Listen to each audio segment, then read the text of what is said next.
Without meeting together this Sunday in the sanctuary, we're still bringing Sunday messages to you and wishing to bring peace and God's love into your heart and your home. The book of Ruth is what we're looking at today, and it's a short story. Apart from the book of Esther, it's the only other book in the Bible to be named after a woman. Major characters in this book are two women, Naomi and Ruth. And a major theme is their struggle to survive in a troubled environment. The stage was set when a food famine occurred in the city of Bethlehem, which is somewhat of a paradoxical event because the word Bethlehem means house of bread in the Hebrew language. And surely of all places, no one expected a food shortage to occur in the house of bread. Nevertheless, the famine in Bethlehem is a reminder that no place and no person is exempt from trouble. Into every life, rain will fall. This story presents us with single women trying to survive in a time of trouble. Not only single women, but poor, single, widowed women without children, living in a male-dominated culture in which women had no rights. Naomi and Ruth, therefore, are representative of oppressed women, those who've been wounded and rejected by tragic circumstances in life, those who've lost loved ones by death, divorce, or separation and feel they have to face the future alone. They represent those who are on their own, not by choice, but by circumstance. And they represent all who stand on the brink of some uncertain future, fearful and without hope. So here we have Naomi and Ruth. 10 years prior, it was the famine that had driven the older one, Naomi, and her husband out of Bethlehem. And their family migrated into enemy territory of Moab, where the couple found fertile soil to farm, and their sons found girls to marry, and then tragedy struck. Naomi's husband died, so did her sons. Things had improved in Bethlehem, and Naomi then resolved to return to her hometown. She and her two daughters-in-law started the journey to Bethlehem, but then Naomi said to Orpah and Ruth, perhaps the best way for them to deal with this crisis was for them to go their separate ways. Why? Because Naomi was too old to marry and provide them with another son to marry. And both girls were young enough to go back to their parents and start over again. Orpah agreed to stay in Moab, and interestingly, this woman's name in Hebrew means she who turns back. And Orpah departed, and she was never to be heard of again. But Ruth, whose name means friend or companion, made the decision to stay with Naomi. Even though Naomi protested, Ruth persisted. And here is what some claim to be the most beautiful statement of loyalty ever uttered, words that sometimes you hear said at weddings because of commitment, heard here. Chapter 1, verse 16, Ruth says this to Naomi, "Where you go, I will go. Where you live, I will live. Your people shall be my people, and your God, my God." This was spoken by a daughter-in-law to her mother-in-law. And I know we don't always see such commitments to our mother-in-law.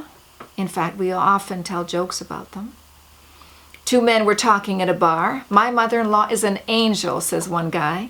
"And you're lucky," replies the other. "My mother-in-law is still alive." There's no joke here. It's a radical statement of loyalty and commitment. Ruth commits herself to Naomi, to a new religion, to a new life, to a different way of living. And doesn't that make you think about your loyalty to God and to others? And your level of commitment? Anyway, this was Ruth's decision.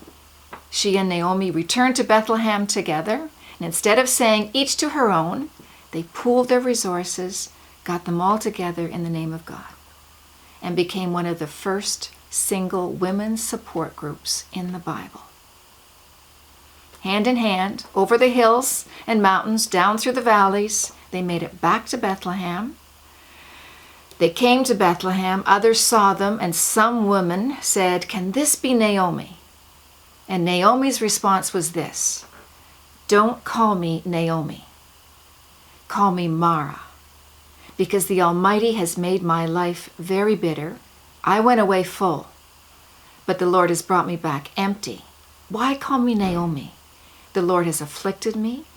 The Almighty has brought misfortune upon me."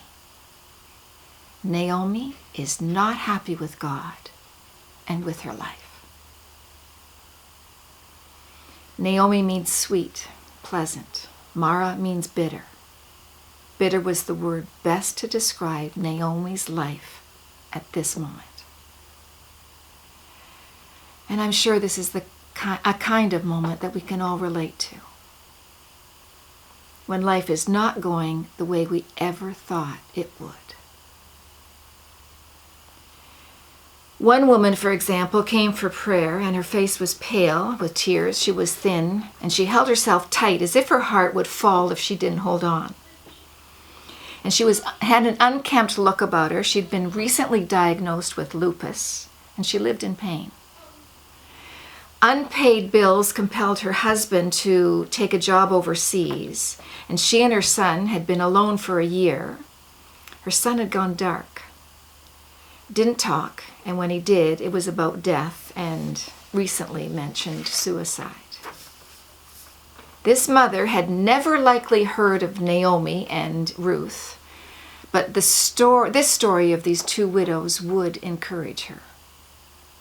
And it would also encourage the man who had an MBA look to him, but he never played basketball. He took a sales job, that turned south, and then the recession went south, and then he was left unemployed. He had an education, he had a family, but he also had an appointment to stand in the unemployment line, a place he never thought he'd stand.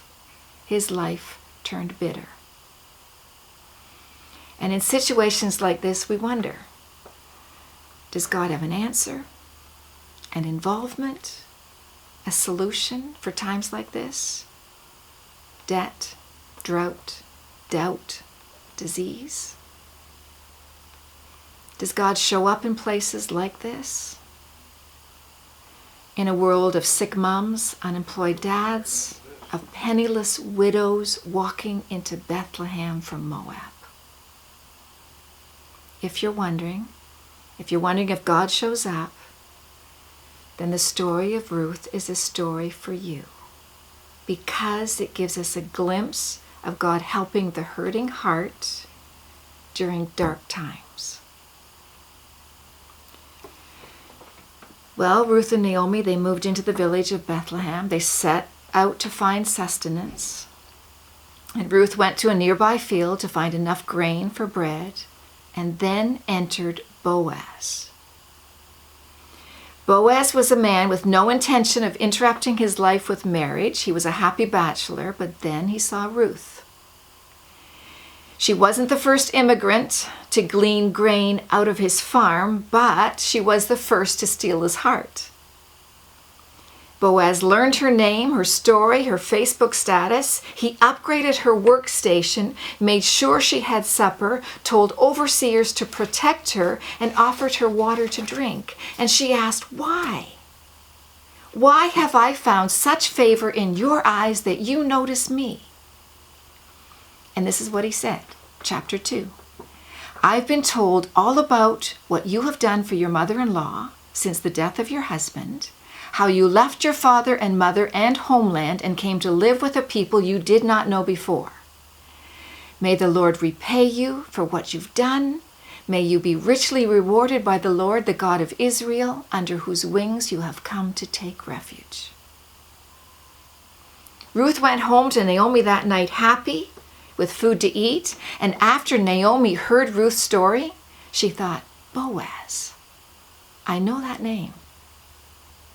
He's the kid that used to show up at the family reunion. He's a relative. So the wheels started turning, and there was an opportunity here, and Naomi is thinking, from an opportunity for bitter to become better.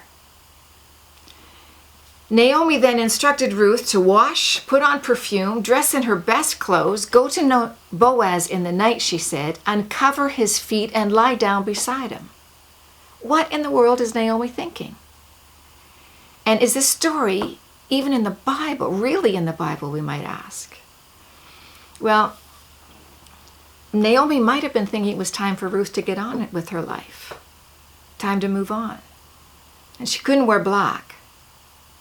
Black would indicate that she was still mourning the death of her husband, and out of respect, Boaz would have nothing to do with her. But there was more to Naomi's plans than this. Naomi was thinking about the law of the kinsman redeemer.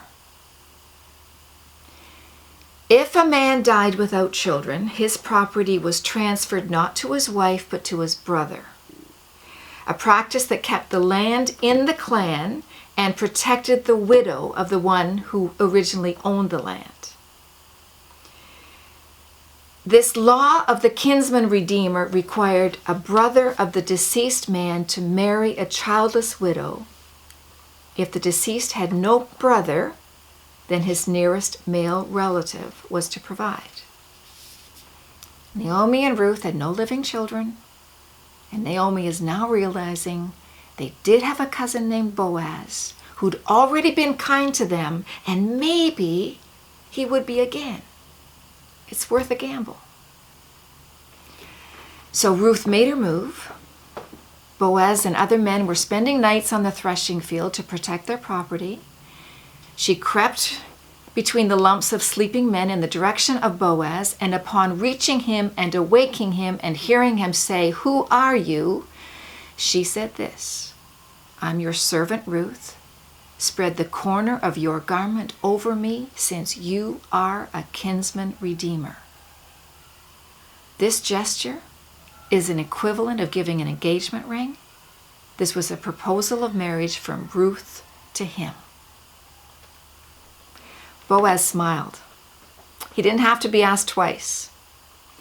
He kicked into action. He convened a meeting of the 10 city leaders, and he summoned a man who, as it turned out, was a closer relative to Naomi than he was. When Boaz told him about the property, the man said, okay, he'd exercise his rights and purchase it. And then Boaz gave him the fine print. The land comes with 2 women you'd be responsible for, he said. With that, the relative balked at the offer, and maybe Boaz knew he would. And as soon as the other kinsman declined, Boaz grabbed Ruth by the hand, and off they went to the wedding chapel. In the end, Boaz had what he wanted, an opportunity to marry Ruth, and Ruth had what she never imagined, a man who went to bat for her. Perhaps you've noticed that your story is a lot like Ruth's. Like Ruth, hopes, dreams, aspirations, maybe someone you've loved has been buried, leaving you without hope. Like the mother with lupus and the man without a job, you feel like you're out of options. And like Ruth and Naomi, you don't see a way out. But like Ruth, do you realize that we have a Boaz who takes notice of us? Our Boaz and kinsman redeemer is Jesus Christ. And he comes to us with kindness, and he helps us too. And the cross is the best proof of that. Just as Boaz took Naomi and Ruth from bitterness to better, our Boaz, Jesus Christ, does the same for you and me. Jesus enters the dusty Bethlehem of our troubled lives and brings us hope. Think again about this story of Ruth. Can't you see God's fingerprints all over this story? Can't you see God working behind the scenes and working things together for good for those who love him? I think we can. And I think if we take a look at our lives, when life wasn't going the way we wanted it to, and then look at it now, how many times could we say that our lives have gone from bitter to better, not perfect, but better? Because God's hand is on us too. This story reminds us that God's good, God's faithful, and God is working together for good for those who love Him. Romans 8:28. One more interesting detail in the book of Ruth. The last glance in the life of Ruth has Boaz, Ruth, and Naomi posing for a family photo with their brand new baby boy. Boaz wanted to call him Little Bo, but Ruth preferred Obed, and so Obed it was, and Obed means worker. Might sound boring, but when you know how much sons were needed to keep families going, Obed was the perfect name. And Obed went on and fathered Jesse, who fathered David, the second most important king ever to be born in Bethlehem. And you know the most famous king to be born there, Jesus Christ, your kinsman redeemer. And who would have ever thought Naomi and Ruth would have a role of bringing Jesus into the world? And who would have thought Ruth, a foreigner, a Moabite, an outsider, would be recorded in the genealogy of Jesus Christ in the first book of the New Testament? It's a reminder. It's a reminder that God redeems all people and accepts them all as His own. And I think this story is also a reminder that there's just no limit to what God can do. Let this story answer the questions asked earlier. Do you ever wonder? Do you ever wonder if God has an answer, an involvement, a solution for troubling times? If He showed up for penniless widows walking from Bethlehem to Moab, I'm confident that He shows up in our world too. In your prayers this week, ask God to help you see where He is working things out together for good.